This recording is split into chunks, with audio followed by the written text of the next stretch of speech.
It was January 1939 when the first call came in. A farmer named Hine, who lived just off Chestnut Hill, said something had gotten into his pen overnight, killed 2 sheep, and dragged a third halfway into the woods. I was sheriff back then, 27 years old, a new badge, still believing most problems had an explanation. Coyotes, maybe, wild dogs. But when I got there, I knew this was something different.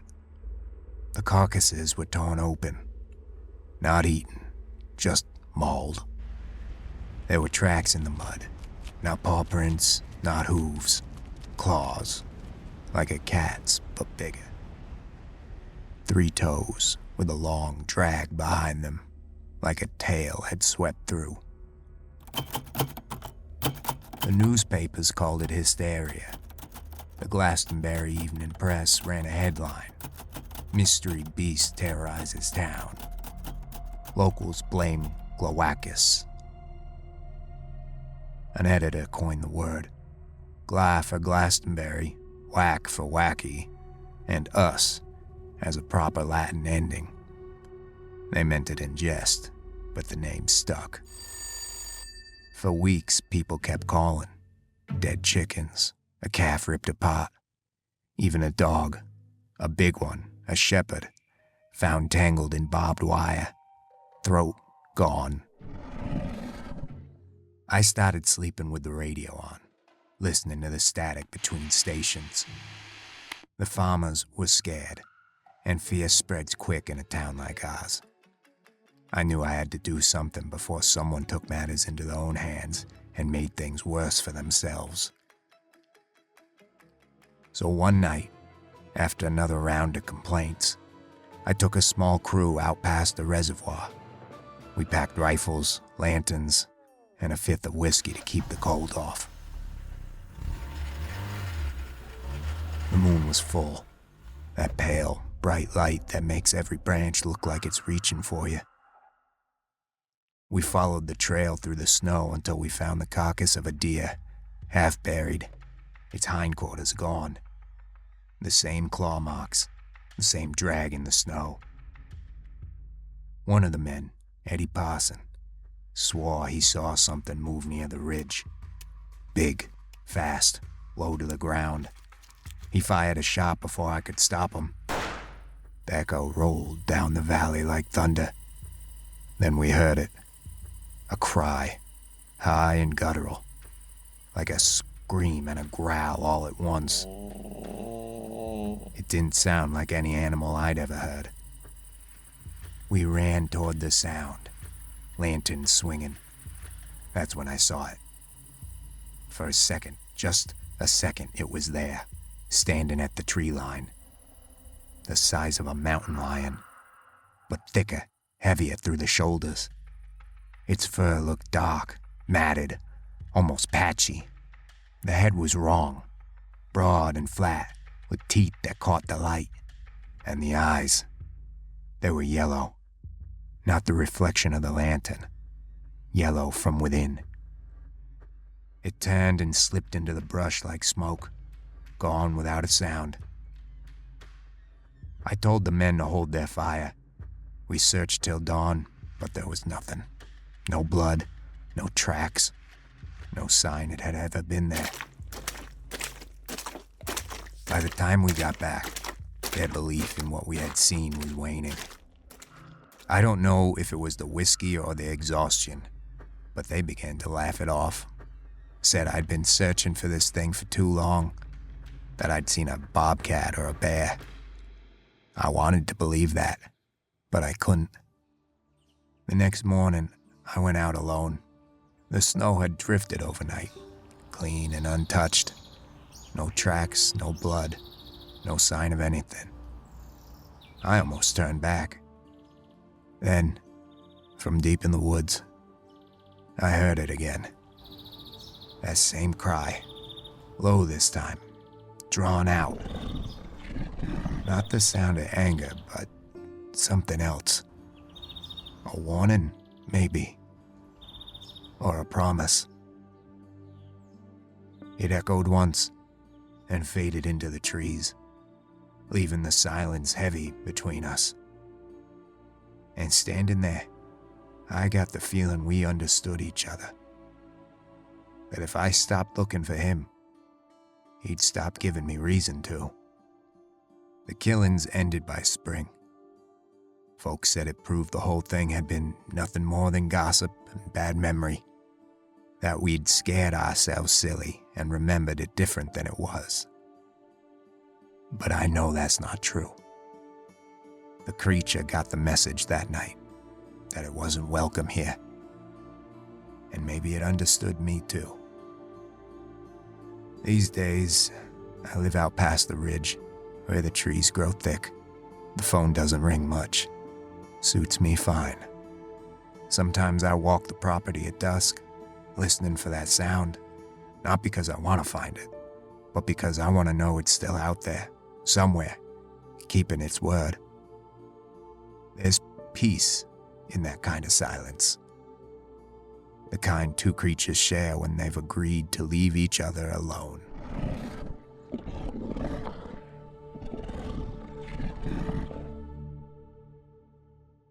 So, gals, it's Amanda. We survived our night in the woods, aka studio, and now we're on to the creepy creatures. And I gotta be honest, this guy's kind of the worst. Yeah, I'm Dayelle, in case anyone doesn't know who I am, and I agree. And this is Deena. And Glawackus. Yeah. I don't know. I have a lot of feelings. Can I make you laugh? Can I break the tension? Yeah. Yeah. Okay, you all know I'm a Friends fan, the TV show. Yep. Yes. Okay. Of course. The moment I read this about this creature, it says that it has this terrifying hyena-like scream. Like Ross? I thought of him like, It's pretty good. It's pretty good. This is what I hear. Okay, I'm done now. That's terrifying, though. Running into that in the woods. I don't like it. Well, I mean, okay. It's a bear, it's a panther, it's a lion. What is it? I don't know. I don't know. And Dale just laid some facts on us before we hit record. Dale, you want to just tell us the worst part of this mother effort I'm going to fight in the streets? Well, he likes to eat dogs. No. I don't know that he actually eats them. He just likes killing them. Leave No. the dogs alone. And he's been he's been compared to like a mountain lion. I don't know if that's true or not. But And right there, I'm like, then it is. Yeah, exactly. Then it is. Exactly. Story debunked. Next. Yeah, and in the version that I was reading about, they also mentioned the blood-curdling yells at night.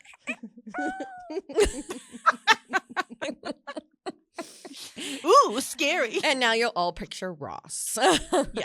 I don't know. I feel like we should move on from this guy because I just don't like him. Well, here's what I want to know, and I'm gonna throw this to you, Deena. We talk about cryptids a lot, right? And like every place we go, we like to dive into the cryptids. I don't think we've ever taken the time to explain what the hell they are. What's happening? Is Deena alive? Okay. I don't know why we're laughing. I'm sorry. My It's iPad, okay. I just switched tabs to go back to my cryptid definition. It's And a what happened? huge picture of a Kia. Like, Folktown, sponsored by Kia. that's all I saw. I'm like, is that a sign? And it says dictionary.cambridge.org. So a cryptid is a Kia, apparently four-door Sorrento. SUV. It's a Sorrento. My mom drove one of those. Fun fact. Sorry. Okay. I'm sorry. No, it's fine. Go back. Ooh, okay. Yep. Okay. So we talk about cryptids in every place that we go to, but I think you need to lay it on the definition, because when we were researching urban legends, we kept getting cryptids. There And was we were like, where does this fall? very clear overlap. Yeah. Yeah. And just the word in general, I think we've kind of heard people using it differently and whatnot. So it's definitely worth revisiting. But a cryptid is cryptid creature, right? So a creature can be anything. It doesn't have to be an animal. Yeah. So it's an unidentifiable creature. Something that people believe exists, something they believe that they've seen, but you can't prove. Yeah. Right? There's no scientific. No scientific explanation or proof. That's what defines a cryptid. And right, there's cryptozoologists now. There's an entire study dedicated to it, right? Cryptozoology, which you so beautifully put they did not have back in the day for career day, because I would be a totally different teacher 100%. right now. I mean, still possible, I guess. Maybe not be that old to switch careers, but it's a process. But it really, like, when we were looking through some things, I was getting frustrated because I'm like, how is, like, the melon head urban legend that we talked about, how is that considered a cryptid? Because I'm picturing our buddy Bigfoot, right? That's my boy. Yeah. You're my boy, Blue. And then Dayelle mentions this wild, well, actually, I got to mention the book because it came up all over referencing Connecticut Cryptids by Patrick Scalisi? Yeah. Gotta be another Paisan. Yeah. Okay. Comes up immediately when you Google Connecticut Cryptids. And it's about bullfrogs. So I was very confused because I was like, well, that is a real creature. Amphibian. Yeah. Yeah. Notice I didn't say animal. Thank you, 7th grade science class. Yeah. So I'm like, how is this coming up in the cryptid category? You guys are not going to believe this story. I'm ready. Okay. I don't think you are, because when I read this, I so delicately yelled to Dale across the room, and I said, how is this real? Yeah. How is this a thing? See, these are the moments why I'm so jealous. By the way, guys, I've been taken down by the plague of a 3-year-old. Yeah. So I did not join them in studio today. But like, these are the moments I miss, because this is what happens when our brains explode when we're trying to get ready to record.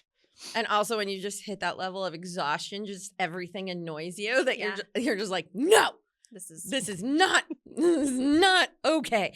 But anyway, okay, let's journey back. It's apparently around 1754, so not a fun time in American history. Okay, what a year! I know. Again, it's summer, and it's extremely hot. There's a severe drought in this area. It smells so bad. It smells so bad. You just know it smells. Yeah. Oh, good point. Okay, and there's a severe drought. Okay, there's this nearby mill pond that's drying up. It's the French and Indian War recently begun. All right, there's a lot going on. And all of a sudden, there's this loud noise that the townspeople begin to hear. But really, it's a large number of bullfrogs gathered in what is the last remaining water of this area. And because there's been this I don't know, it's I guess like the mating time. And there was a plethora, we'll say, of male bullfrogs. The sound that they were making was magnified by the humid air. It happened to create what they called an unearthly, thunderous roar that sounded like war whoops or drums to these terrified residents. So, of course, again, picture these people who have never heard this sound before. The townspeople, state of hysteria, arm themselves, all right, begin firing muskets into the darkness until the morning because they don't know where the sound is coming from. So, sun rises. Guess what they find? A bunch of frogs. A bunch of dead frogs. Yes. Okay, yes. Around the pond. And this leads them to the conclusion that the sounds were, quote unquote, battle cries and the dying moans of these frogs. They were just horny. And also, thirsty. I guess apparently like fighting each other, Mm-hmm. which is also why I had to go on YouTube and see things that I didn't really want to see. But oh my God, these bullfrogs, they're huge. Mhm. They are huge. Yeah, they're massive. Mm-hmm. Insert bullfrog mating sound here, Yes. which It's much deeper. hang on. Was that good? It's much deeper sound. Thank God I've got a husband, because that would have landed me one. How is this video no longer available? I Yeah. just sent it to you. It just says no. I just It's got okay. it. We can insert it later. That's what she said. Also, here's the thing. Why are there frog statues everywhere? Well, they felt pretty dumb when this all As they should. yeah, Just a bunch of frogs. pretty dumb when this was all over. And they were ridiculed a little bit. So, steering to the skid. They decided to kind of embrace it, and it became kind of a local legend. They decided to use the frog as an emblem on its town seal, local currency, and the bridge in the town as well. And now they're known for it. So I was like, fascinating. that's not a cryptid. They No. actually Do they think it's like protecting them or something? now they're buds. This Like, killed town, and the bullfrog. So it's not a cryptid. They have proven what the animal and the mystery of it all was, and Yeah. this, possible cryptid became essentially, a legend, urban legend, whatever you want to call it. So we do have this crossover between the two, and that's what we're kind of seeing with all of this.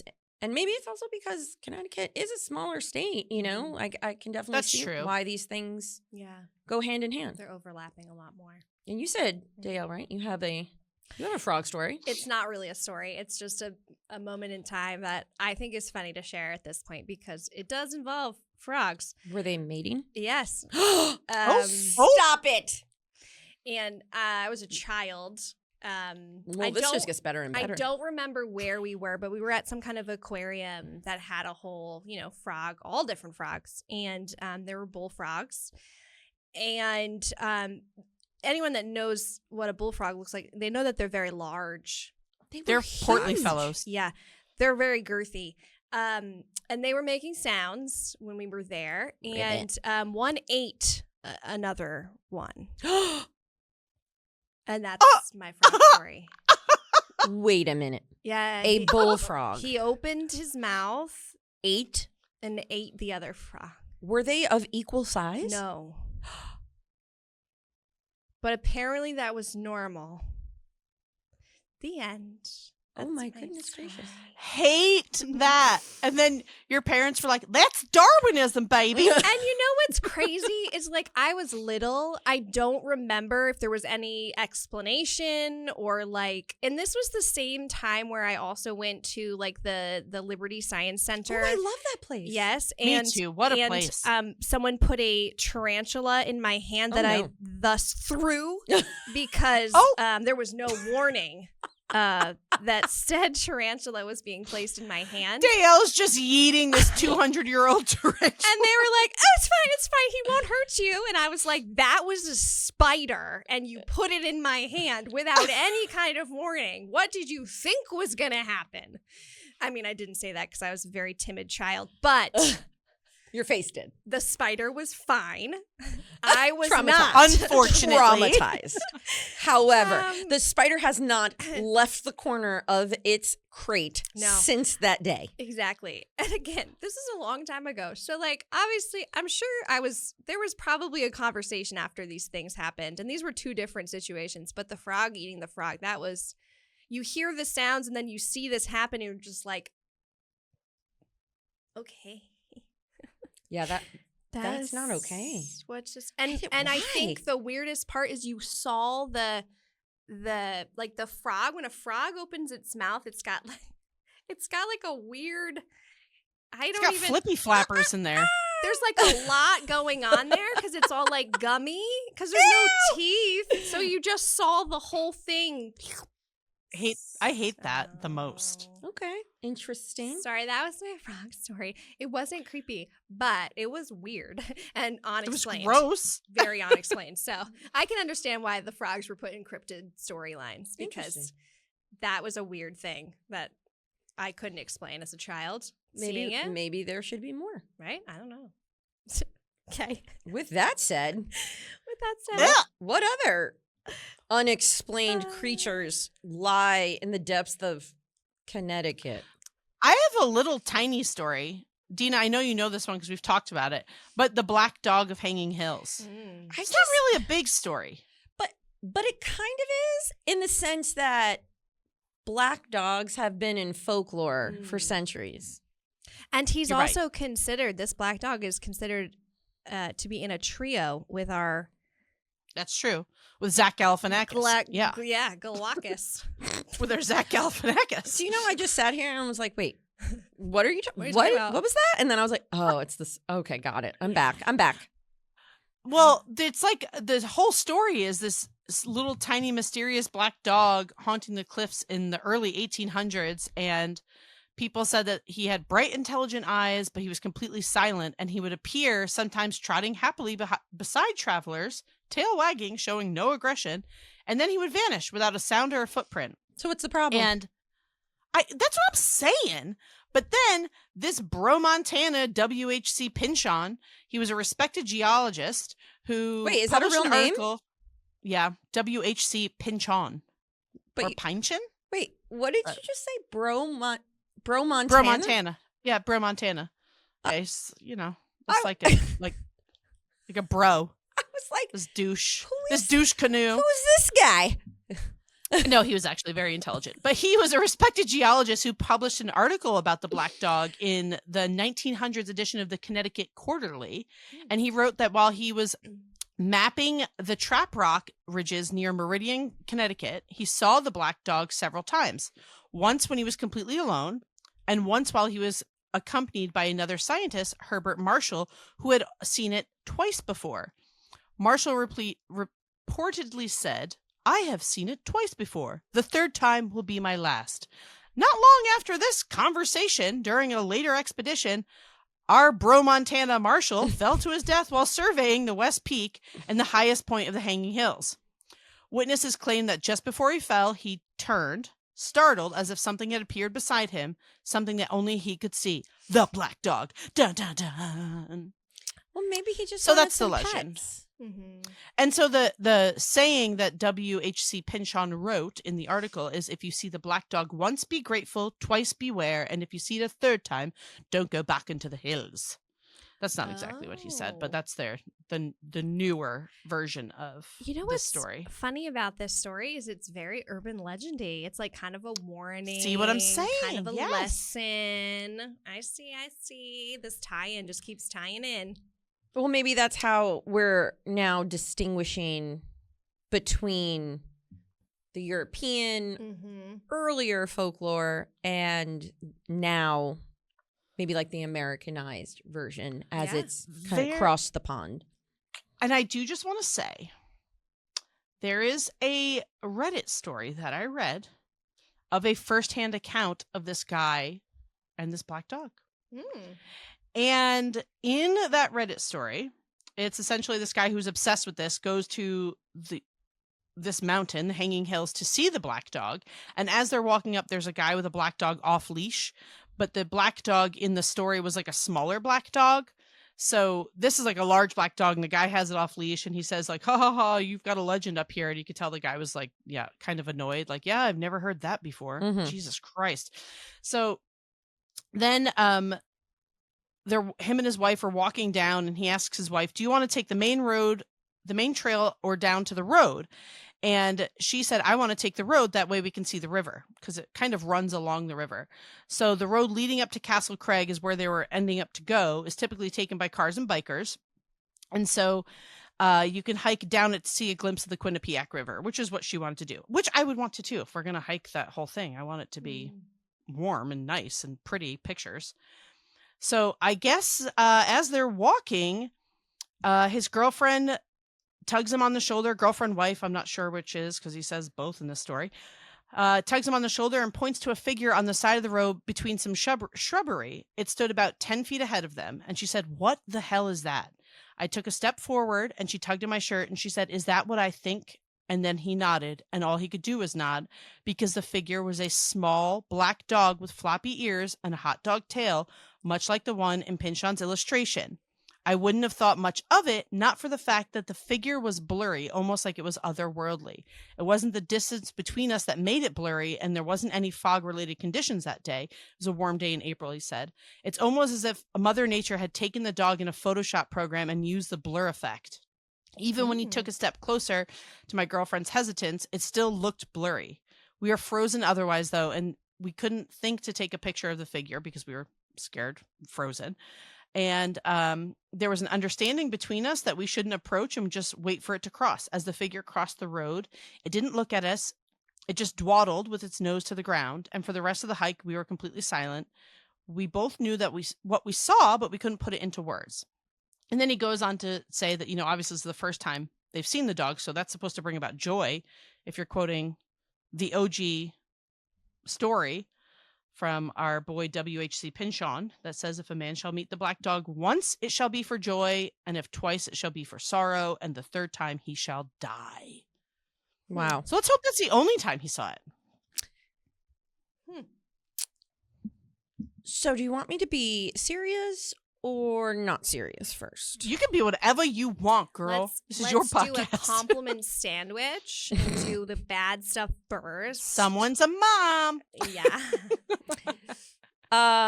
Okay, so the not serious stuff is you're making me picture a wiener dog. Mm-hmm. Yeah, that's what I'm thinking. It looks like a black dachshund in the picture, in the OG picture. That cannot be possible.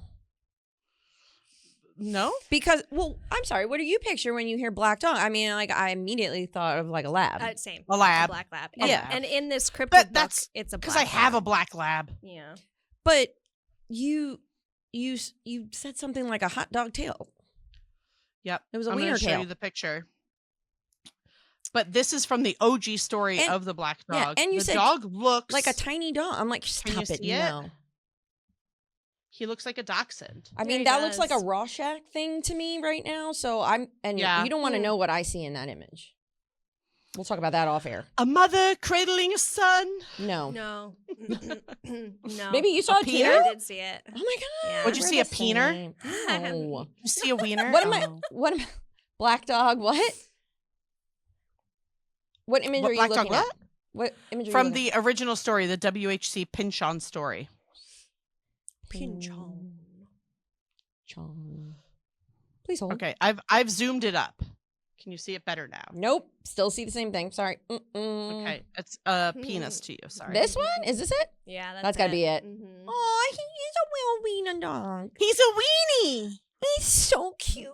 He's really cute. Oh my god, I would never be afraid of him. I'd be like, come back and visit me anytime you want. Let's be bestie friends. Yeah. But then if you he's go cute. further down, there's giant black dogs. So I don't know. And if a man shall meet the black dog once, it shall be for joy. I'm sorry. Why do we take such a turn? I don't know. And then we die. I mean, have any of us found any reason why? And if twice, it shall be for sorrow, and the third time he shall die. Why? Wait, This Yo is no where I sé. get angry. wait, but the dog doesn't die. No. No, the person does. dies. Look Okay, at, okay. I'm sorry. You should never have told me to Google this because now I'm looking at cute little dogs. I know. Look at his face.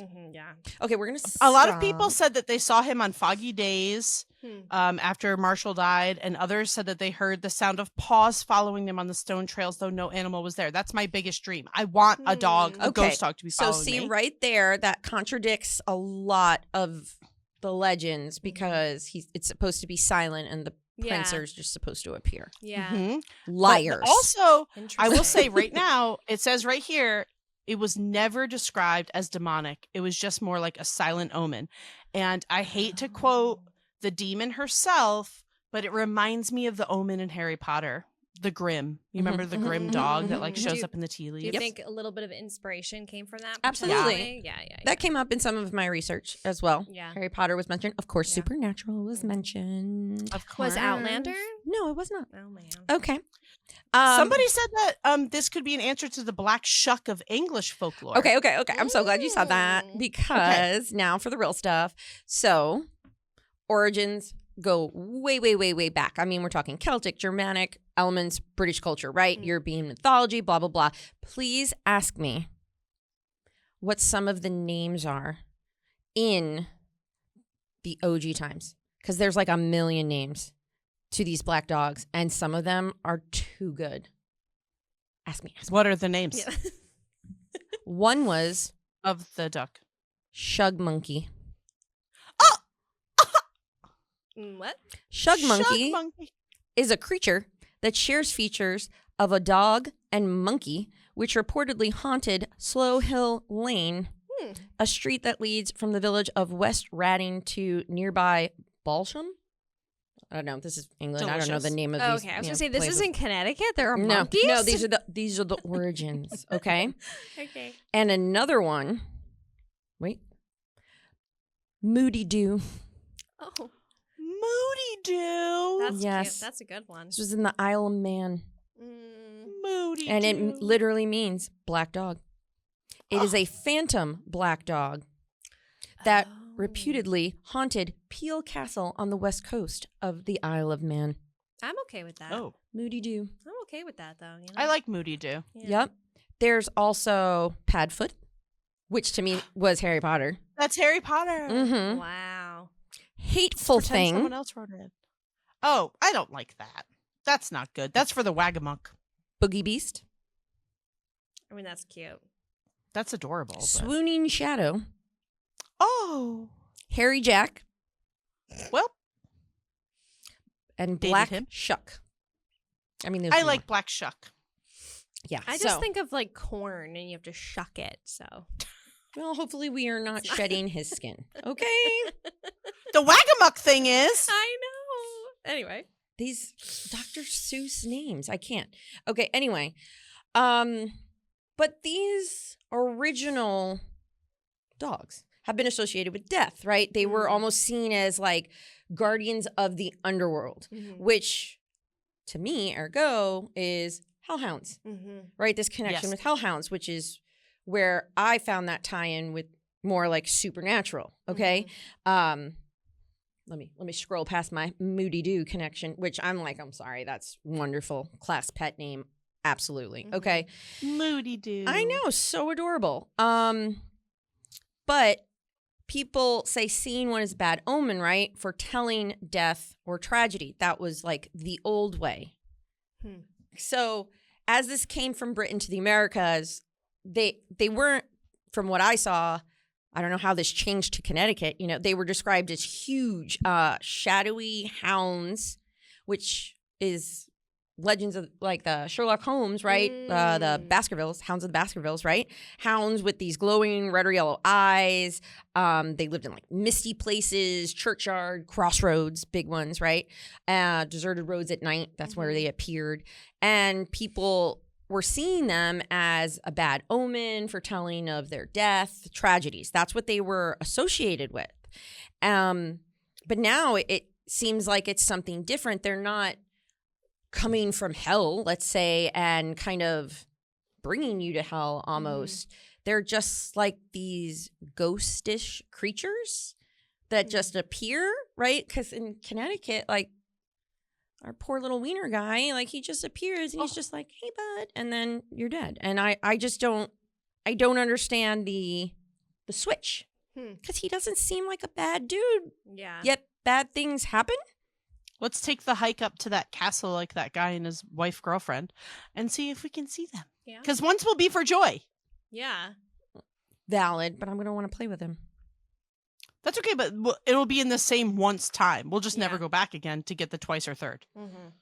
True. So one other thing that I found was that, and maybe this kind of separates the two, is that hellhounds, usually more explicitly demonic, in myths and legends, it's often tied to fire, brimstone, death. Fun. Yeah, that Okay. sounds great. They're said to accompany the devil in European folklore. Hellhounds are hunters of souls, not omens. Interesting. But black dogs, even though they can be frightening, tend to be more ambiguous. They could be a warning, a protector, or a restless spirit rather than an agent of evil, which I'm like, yeah. Dogs are protectors. But their purpose depends on the story. In Connecticut, it's more of a mysterious omen tied to fate, not punishment. So I don't like their 2 and 3. I say only 1. Agreed. Because I think that guy might have just fallen because he was shot. I don't think the dog did anything. He got a bad rep. Okay, so I'm just going to dive right into this terrible story that I have to tell you guys today. And who is this about? Well, we're going to talk about a terrible thing that happened that kind of created this creature that is a cryptid. But I don't know, it's like one of those things where, okay, so we're just going to dive right in. So this story, this creature? No. This is a story of how... No, it's a story. Yeah, it is a story. This is a story of how a brutal double murder... Oh, God. In 1856, it morphed into a myth, and how the myth today still haunts the woods of Downs Road in Connecticut. Okay, so we're gonna dive right into this story. So in 1856, on New Year's Day, to be exact, in a quiet town. Actually, there are a bunch of towns that kind of border on each other in Connecticut. So there's Hamden, Bethany, and Woodbridge. I wish I had a map. I know. It kind of reminds me of the tri-state area, where it's the same kind of thing, where like you can stand in one place at the same time, or 3 places at the same time. That kind of concept. Well, this little grouping of towns started their year off with blood. Yes. So this starts... So dramatic of you. So a 26-year-old man named Charles Sanford, described in newspapers as a lunatic, who had been in and out of mental institutions, was roaming the woods. Now, keep in mind this visual. This is New Year's Day. In the middle of the day, but this guy is just wandering the woods. Sounds normal. He encounters a 70. I mean, was he in a bathing suit or was No. He was just wandering dressed the woods, appropriately? right? Okay. He's no. He's just a fully dressed man. They don't specify whether or not he's naked. I don't think he is. I didn't say naked. Where did your mind go? Nudie. Well, nudie. I think because when you hear the word lunatic, you just automatically I did not. think like I did. madman wandering. So Stock raving. I actually wanted to make sure he was properly clothed. In fact, actually, I thought Ed Gein, but okay. I mean, I really did. I'm so sorry. Yeah. So he's wandering the woods and he encounters a 70-year-old farmer named Enoch Sperry of Woodbridge. It's getting weirder. He's driving a sleigh. Oh my God. Santa? What is happening? This little farmer is driving his little sleigh near a place called Sperry Falls, and it's near the eastern end of Downs Road. Well, Charles drags him from this sled. Well, that escalated quickly. He then delivered a blow to his neck that nearly severed his head from his body. Now he moves on. Stanford decides to walk a little bit further, and he enters the home of Ichabod Umberfield. He opened the... That cannot be a coincidence. Who would purposely name their child Ichabod? Ichabod. I know, that's a little in Connecticut, too. Yeah. Okay, so this is Mr. Umberfield. Mr. Ichabod. So this Charles man opens the door to this man's house, goes inside. Help yourself. He's carrying the said axe that he just murdered this farmer with. Poor guy. He goes in, and Umberfield's wife and child run and lock themselves in a bedroom. Umberfield tries to reason with Sanford. Obviously, that doesn't go well. Sanford I don't like it. attacked him and killed him, and then left the house. Sanford was captured. He was tried, he was convicted, and he was sentenced to be hanged. But before that could happen, he died of smallpox in prison. Wow. Okay. That's All right. justice. So this is just kind of laying the groundwork for this story. The murders of Sperry and Umberfield slipped from history into rumor, their details blurring with each retelling, so kind of that urban legend feel. Over the years... Yeah, his name was Ichabod. It had to happen. Yeah. So over the years, the stretch of Downs Road turned from a functioning highway into a partly abandoned woodland path. Old paved road giving way to stumps. I can say words, guys. Cellar holes. Just read that sentence again. Okay. Old paved road giving way to stumps, cellar holes, and overgrown foundations. A gate was added to block off the abandoned parts, and a sign was hung on this gate that said "A road to nowhere." So it kind of took on a life of its own, right? So this road became very creepy just based on the fact that it was abandoned, and this is where the story that I'm going to tell now kind of comes to creation. Basically, a new guardian of this road is created or birthed. I don't know. It's a shadowed creature that the locals named the Downs Road Monster. Now, what's interesting is no one can agree on what this looks like, this creature. Some say it's tall and pale with matted hair and eyes that flash yellow when caught in the headlights or in a flashlight. Others claim it's hunched, 4 feet high, all muscle and shadow, with claws that scrape the ground when it crosses the road. A few swear it moves on all fours until it stands, stretching taller than any man. The first stories started in 1970 when kids from Hamden and Bethany would drive the road at night just to scare each other. They'd park by the gate, kill the engine, and wait. Most nights nothing happened, but then there were others. One group said that they saw a white shape dart across the headlights, like in front of the headlights, too fast for a person, too big for a deer.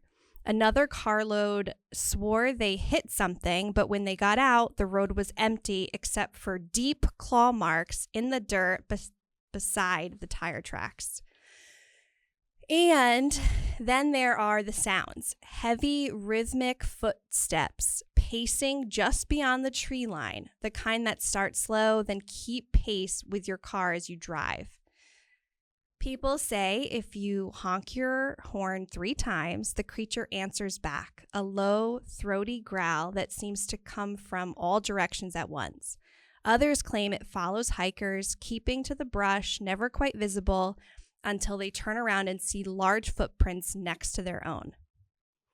Folklorists, which I found this very fascinating, have studied the area, think that the legend might have started with sightings of an albino deer or horse, maybe even a local black bear, but locals have their own explanation. They say the monster isn't an animal at all. Some call it the spirit of Charles Sanford, doomed to wander the place where his violence began, half man, half beast, driven mad by guilt. Others believe it's something older, something the murders only woke up, a guardian spirit twisted by tragedy, forever tied to the road. Either way, the legend stuck. By the 1900s, Nope. By the 1990s. Stop calling it that. It was a rite of passage for teenagers to drive to the gate, turn off the light, wait for the monster. If you made it 5 minutes without running, you were brave. Now the town warns people to stay away, private property. The sign that's on the gate now reads. But the stories keep coming. Like there's constantly new stories, especially on like Reddit feeds and stuff. Hunters, joggers, night photographers, each of their own glimpse. They each have their own glimpse of something that they can't quite explain. It's said that if you visit Downs Road, you'll find the forest reclaiming the asphalt, the remains of the stone foundations swallowed by moss. The silence feels old, heavier than most places. And maybe that's because it's carrying more than just trees and shadows. Maybe it's carrying a memory of a man who lost his mind. Well, you can't see her. The camera hasn't moved from Dale. I really enjoy the story, but I think it's crap. I mean, I like the story a lot too. I mean, we're in a place where bobcats and things like that oh, for sure. naturally exist, and you're telling me you don't know what's in the woods. I think the really fascinating thing for me when I was reading about all these different stories. Bobcat? Mountain lions. Mountain lions. Just kidding. You know what I meant. Okay, anyway, moving on. But I think what's interesting is Moving like on. folklorists have studied this area. Yeah. There's a reason for it, right? I think that there is Yeah. some type of supernatural folk story aspect to it because of the horrific stuff that happened. Mm-hmm. But it is interesting that like because of those terrible things that happened, this kind of unearthed this creature, but like when it's explained, no one really knows what it looks like. It's always described differently. Yeah. You know, and like the whole urban legend, it feels much more like that than necessarily like a cryptid story, because it has like a don't like leave it alone. If you Is it real? Is it not? Right, exactly. Yeah. And I think like as time has gone by, more people have made up stories, more people have said like, oh, I saw something or I heard something. Yeah. Or And I think that's such a valid point too, because I was thinking, I'm like, then why is this a cryptid? Because if we haven't seen it, which I Mhm. guess technically, no, hang on. I'm going to backtrack. With Okay, that. I'm hanging. I'm hanging. Yeah. Because, okay, so many people have said they've seen Bigfoot, right? People have gotten pictures, albeit they're blurry and things like that, right? But people have said they've seen Bigfoot, Sasquatch, Yetis, whatever, right? That they can physically describe it. Bigfoot is a cryptid. Loch Ness Monster, cryptid, right? All of these things, right? We could sketch an image of them, right?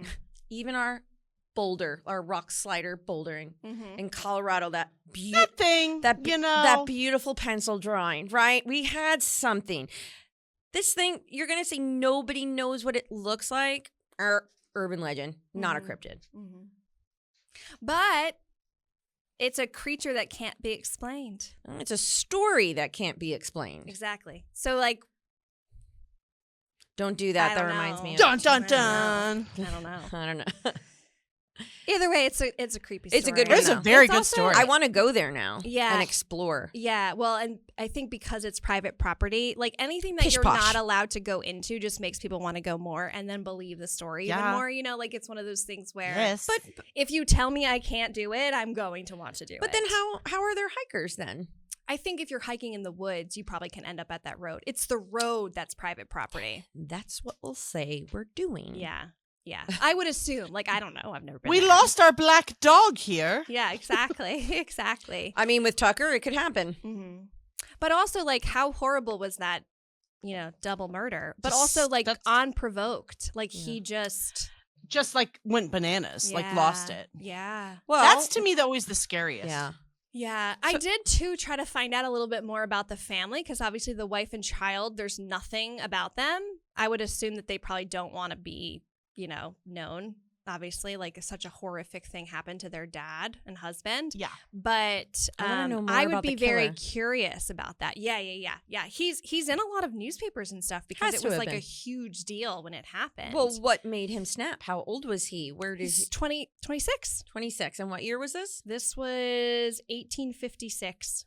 Wild times. Yeah. But prior to that day, he had been in and out of mental Right. He said he was a institutions. So, lunatic. like, I know, it's like one of those things. I think we didn't understand mental health. We still don't truly understand it. And so I think like a lot of times people who snap, like maybe there could have been something that could help them, but because we just Well, you're not going to find any ship 'em documentation off. from them. No, Yeah. exactly. And that's the God, thing is no. like, no, you're just going to find newspapers that say he's a lunatic. Which is crazy because Mm. Connecticut knows how to document. They do. Yeah.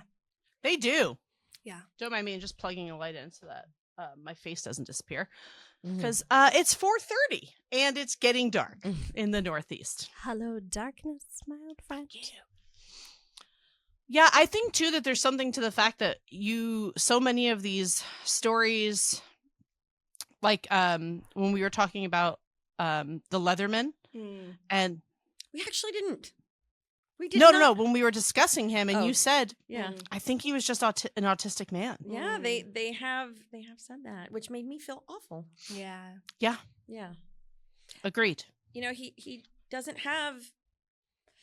I don't want to say he doesn't have a story. He has a story, but he doesn't have this crazy story that people, you know, I don't know, would build up with him. He is literally just a man that happened to walk this certain amount of miles a day in this space, right, in a leather suit, which that's kind of classy, honestly.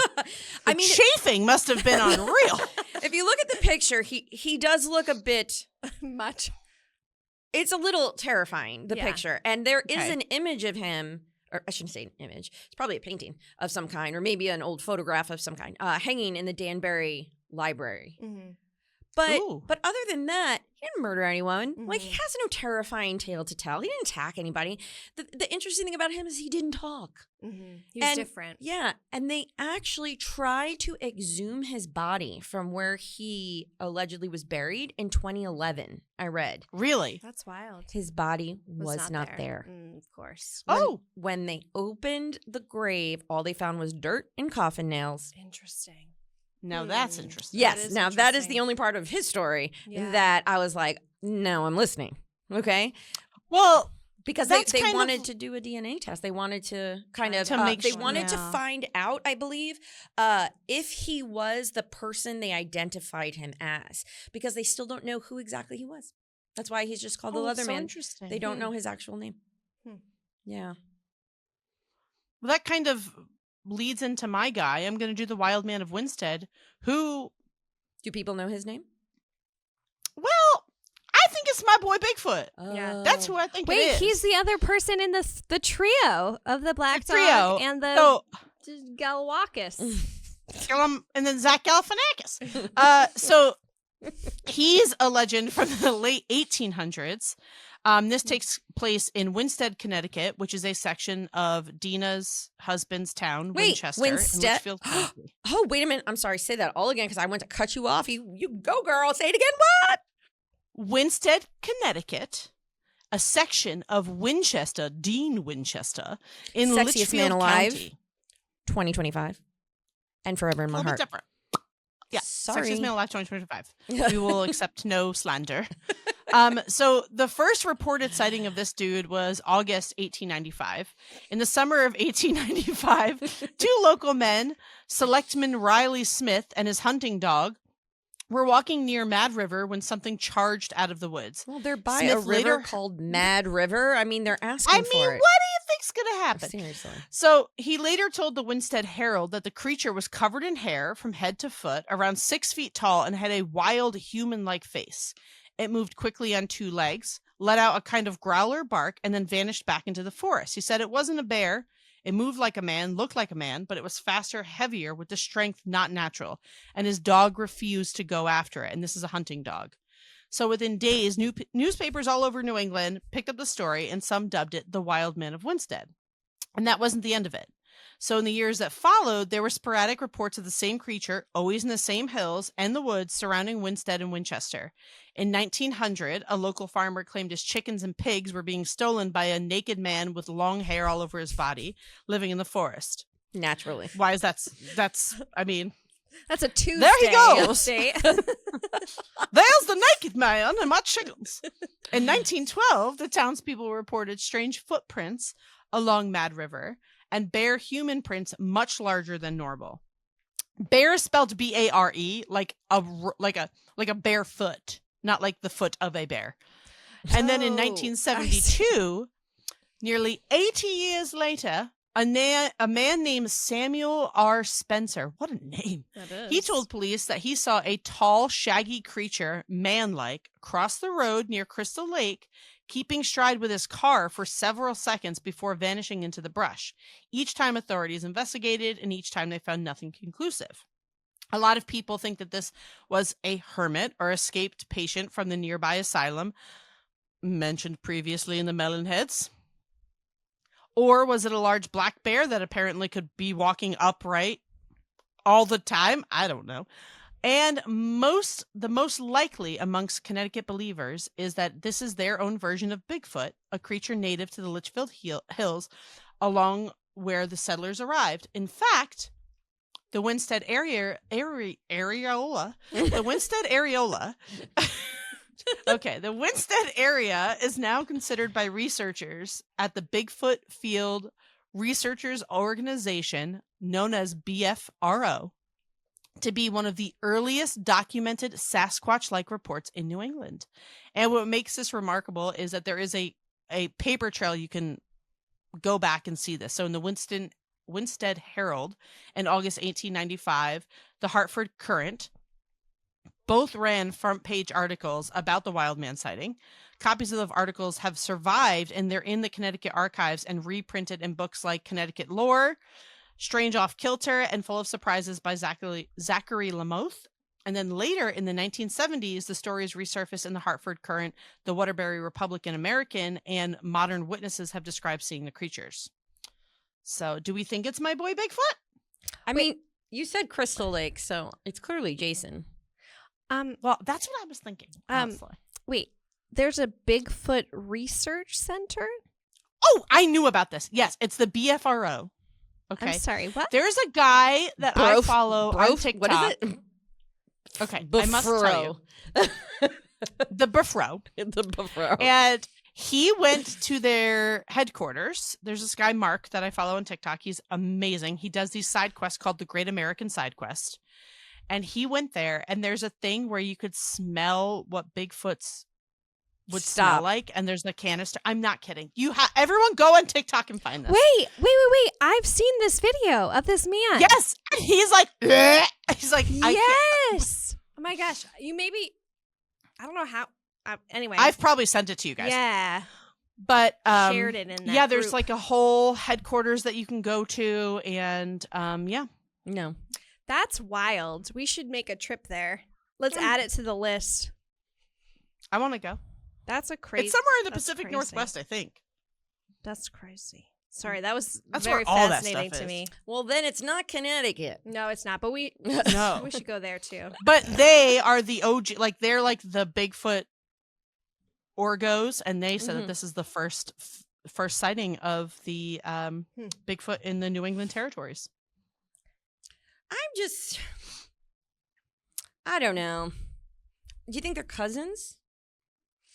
Well, like the Yeti and Bigfoot are cousins. Remember we talked about them being related somehow? Well, do you think this also confirms that it is in fact a human that just has possibly that, I mean, you know, that just has hair growing all over his body, which we have also But confirmed. he has really big feet. Okay, so he's a large man. I mean, you can have big feet. And hair covering your whole body. It is Yeah. a medical condition. It is. I It's forget the what winter. called. I do. Yeah. I mean, and also Could be. let's just go here. What's the problem? You never hurt nobody. I don't. They never. That's what I'm do. saying. They never We are firm do. believers. Yeah. Bigfoot's nice, right? Mhm. Like, I think Bigfoot's nice. I think. Well, and wait, isn't this something that we talked about when JJ was on the pod? We talked about the fact that he is a distraction. Like he is here to distract us from other things, which I think that was the point that I told JJ he needed to stop talking. yeah, but you know what's fascinating about that to me is it does play into the fact that he doesn't do anything. Like with any story you hear, it's just about seeing him making sounds, you know, Yeah, 'cause rescuing his babies, whatever it might be. He's not. Stop with the babies. I know. We're the stupid ones. Yeah, exactly. I think it's, I don't know. You know, Harry and the Hendersons really convinced me that Bigfoot was adorable. So Mhm. I will take no slander on that. Yeah, Agreed. I like it. I like that this is how we're ending our, But our I Connecticut stories. just still don't. I believe he could have. First off, I we need to put the picture of the Bigfoot sighting that I found, the black and white photo. I think it was from like the 70s, because he looked like a G in that picture. Like he was in his Saturday Night Fever era, like hair slicked up. He was thin, like he was having his moment. He was at fit. that, He looked like, good. He looks good. Yeah. Okay. He looks like Granddaddy Bigfoot. Damn. He's big zaddy. And foot. I just feel that if he was in Connecticut, or when he's spotted in Connecticut, he's passing through. I don't think he lives there. I don't think Connecticut's big enough for him. He's going to Maine. I Maybe- think he's on his way to Maine. Maybe I think that is a goes- very valid point, Yeah. because Connecticut is just not, it's just not big enough. There's not enough wildlife. Like, what am I trying to say? You know, like, there's not enough There's not enough landscape. places I for him to just feel- hide. Exactly. You know, Maine does have more of a, Yeah, more there's of, more more of the stuff. spots Yeah, for there's him more space. to hide. Yeah. Yeah, more on, like, people aren't living in every inch Yeah. of this. It's more residential in Connecticut, I think is what I'm trying to say here. There. That's it. Yeah. So this Agreed. wild You're man, right. yeah, this wild man, I don't know, maybe he's a poser. Maybe he's just trying to steal a guy's thunder. I guess we'll never Maybe. Yeah, he's probably dead. There's only now. one way to find know. out. Unless we meet We go him. camping on Dracula Road. We climb up to see the black dog. Not doing the double murder. Sorry, tapping out for that one. Maybe some frogs that got horny and got killed. I'm Yeah. in. See, that's funny because I would go to Downs Road. I think that would be the one that I'd be the most interested in right now, because I'd be like, I want. It probably looks really cool here? because it's so overgrown too. Wait, know? you're right. That would be pretty cool. The concept Yeah. is and you know, yeah. we definitely need to explore the fact that I'm just going to throw in, and I still don't understand, that apparently there were pterodactyls at one point in Connecticut. I don't understand, but we've now seen it at least 5 times mentioned. And no one seems to believe me, but it's in that book. I've seen it online. Guys, Yeah. I saw it. Yeah. There's, some damnedconnecticut.com. I think it's like damnedct.com oh my God, or something. I've seen that website a couple times now. Incredible website. Mhm. Shout out to them. Also, the New England Historical Society and Historical Connecticut, Mhm. they lean into this shit. Like it's on their government website. Yeah. I have never So- seen a state document everything so well. Yeah. There's I know Connecticut kills the game. Yeah. Mhm. Which is crazy that it's not out there more. Like, you don't hear about this stuff unless you're like looking for it. No, It's not. Connecticut's like, we're literally not hiding anything. Yeah. You guys just don't read. I mean, Yeah. bring it back to our witches episode. Our witches Yeah. episode perfectly proves Yeah. Salem just had a better marketing team. Yeah. That's it. yeah. That's it. I just think everyone in Connecticut must just be like nice and friendly, because even their cryptids are kind of like that. They're like, they could seem scary, Mhm. but then like the story just kind of levels out and everybody just kind of like goes off and, Does their and thing. just chills. And I'm like, wonder if all people in Connecticut are like that. If that's just the way it is. If everyone's just like, See, I've always thought of Just friendly. Connecticut as like a very wealthy state. Mhm. Mm. Because there are parts of Connecticut that are very wealthy, so Mhm. maybe their cryptids and ghosts are just really rich. Mm. Like their Bigfoot is like wearing Versace, you know? You never know. like You never wearing know. Versace what? Like, what are we picturing him? Hair. Their hair is sponsored by Versace. Like, does he have the gold Labubu? Maybe. Oh God, I bet he is the gold Labubu. Speaking of Labubus, our next episode is going to be all about creepy holiday stuff. Stop it. How'd you segue with that? Because I thought green Labubu is like Krampus. Well, that's an odd connection. I Yeah. wouldn't have seen that. You know one. what though? He's like You're a right, tiny because monster. Labubus do look like tiny Krampus. Like a baby Krampus? Like a baby Krampus. Yes, because they're like real cute, but also scary. I think it's there. I am not seeing that connection, but okay. I can see it. I Okay. can see it. I just can't wait to see the Labubu float at the Thanksgiving Day parade. Fair. That I am excited about. Yeah. Because after my unboxing, my Labubu is like my BFF right now. Well, you're basically in the future now because when this episode comes out, we will have already seen the Thanksgiving parade. the Thanksgiving parade. So, but Well, We'll see you next year. I cannot. Right? We'll Well, see everyone I next can't year. wait Not to talk really. about how we all celebrate the holidays. Yeah. Good, bad, and All ugly. around the world. Stop it. Everywhere. Every of the where. I can't wait Da, da, da. to get down Krampus style this year because I've already started sending the girls all of the different Krampus festivals. Creepy Krampus. I'm already signing up to volunteer just so I can go by myself. They don't come with me. And Okay, I do just want to say on that note, we have an email address Yes, we do. for you guys to send us stories. Yes, we do. Krampus stories? Any stories. Oh, any stories, Krampus, Send holidays, us ghost stories, your creepy lore, stories. anything you've got. But like Dale, your, what's the email address? but like your personal creepy stories. Like we know like the lore and the legends and stuff. We want to know like how it is your story. Like tell Like, us your personal stories. You saw a cryptid. Yeah. Like you saw you Melon were, Head. Exactly. You were in a haunted house and you saw the white lady. Like If that's you the kind of stuff. we want. petted the black dog, Mhm. I want to know about it. Exactly. Was it a wiener dog? Yes. Or was it a Labrador? Labrador. We need to know. Yes. And the email address is folktownies. IES. At folktownpodcast.com. And we do have a YouTube channel where we post the full episodes, and we have a TikTok, and we have an Instagram, and wherever you guys listen to your podcast, the only way that we can keep doing this is if you guys support us, and if you could just head over and subscribe to us and leave us a nice review and a little comment and a little thumbs up if you are watching us anywhere. It really helps us, and it really Makes we our love- day. Like, it's our favorite Yeah. part of this is hearing your stories. Yeah. Also, you can share your stories in the comments too. We like that. Oh my God, Yeah. that's the best. Yeah. And then you don't have to remember an email address. Exactly. Even better. So we will see you guys around the holidays. Until then, bye. Bye.